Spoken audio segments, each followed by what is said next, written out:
Story's name Girija. Girija was a sweet little girl of 9 years old. She lived in a small town situated among the hills with her grandmother. Both her parents worked for the Indian Army.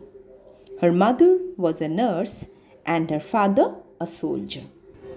Given their work, they had to keep moving from place to place.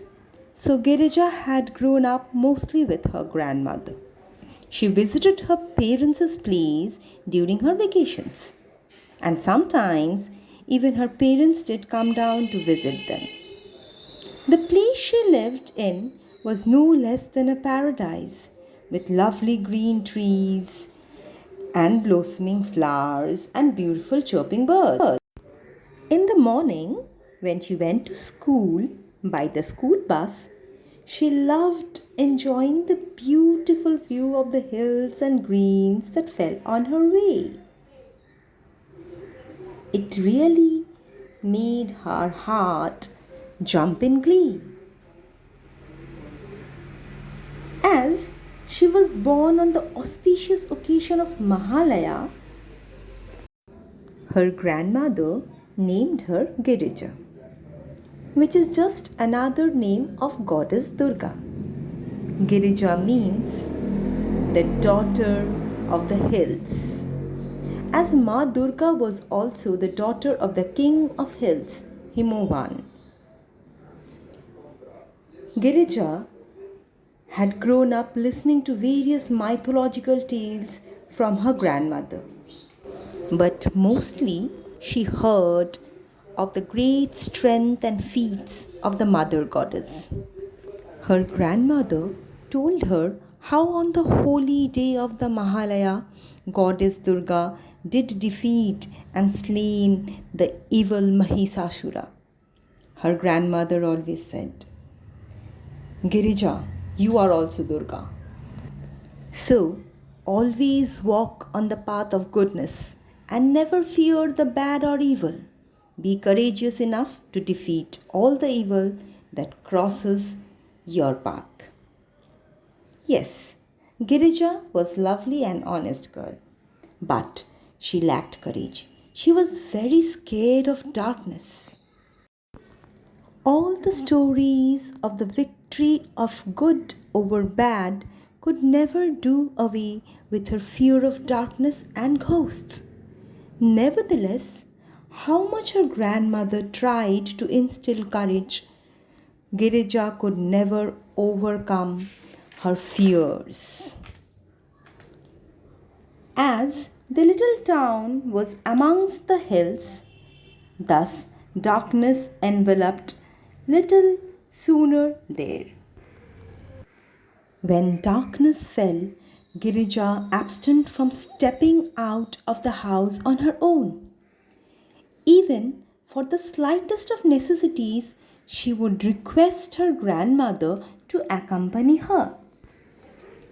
Lying on her bed at night, she would imagine scary things happening outside in the dark, often looking out of her window at the dark hills and the trees outside. She imagined the trees taking up scary shapes and forms. Due to her weird thoughts, she even saw nightmares, which scared her to the core. By and by, she developed a strong idea that something very evilish and scary was always waiting for her in the dark woods and hills. So, she decided not to step out on the road after night fell. With the passing of days, her fear strengthened, and it made her grandmother more and more worried about her.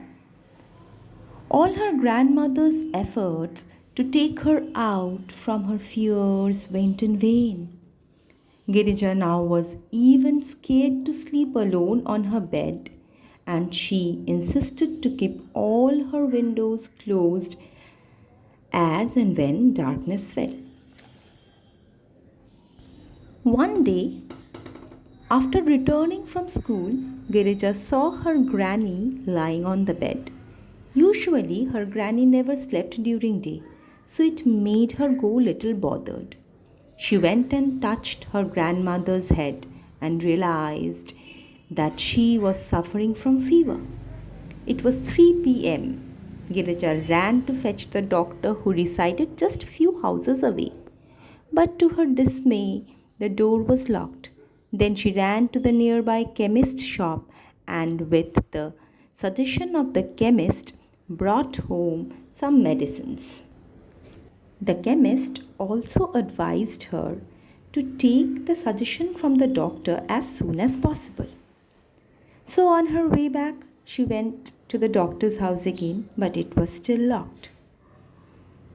Thus, she went home, gave the medicines to her grandmom. The medicines did have a good effect, and her grandmother's fever went down. She started to feel a little better after some time. That day, they had early dinner and went to sleep. Girija slept on the cot that was kept near her grandmother's bed. In the middle of the night, she woke up to the groaning pain from her grandmother. She quickly left her bed to find her granny shivering and groaning in high fever. She had thought that the medicines had cured her granny and thus didn't take care to look for the doctor later. But now she realized she was wrong. All her granny needed now was a doctor's immediate treatment. Though the doctor's house was just a few houses away, but it was still dark night. Girija looked at the clock. It showed 2 a.m. Sunrise was 3 hours away. She now looked at her sick and restless granny, all suffering from high fever. She slowly opened the window. It was pitch dark night. A chill wind was blowing outside. She looked towards the hills and trees. They looked equally scaring and ghostly. At that moment, life seemed to be the most difficult decision. She was left with two most difficult decisions: whether to choose her life or her granny's. Fear had gripped her painfully. She closed her eyes, took a deep breath, and then took her decision. Her grandmother was her world. She decided to forego her life to save the world. Her world, her grandma. She pulled out a small iron rod from below her grandmother's bed. Her granny always kept it there as a weapon of self-defense if required. Girija took that in her hand and went out of the door. As she stepped out, she felt as if the trees were trying to attack her. She held the rod like a trishul, just like Ma Durga, and walked forward. She did brave her fears. She reached the doctor's door soon. The doctor came and treated her grandmother and assured that his medication will keep her out of danger. He also applauded Girija for her presence of mind and courage, because if these medicines were not given in time, then there were chances that the old lady might had lost her life. Girija was grateful and felt courageous too. Today she had served her name. She did kill her fears and save her world, her grandmother, just as Goddess Durga had slain Mahishasura and saved the people of the earth. Now she confidently looked out of the window. The moon was shining bright, and its light has lightened up the whole nature, as if celebrating the victory of good over evil.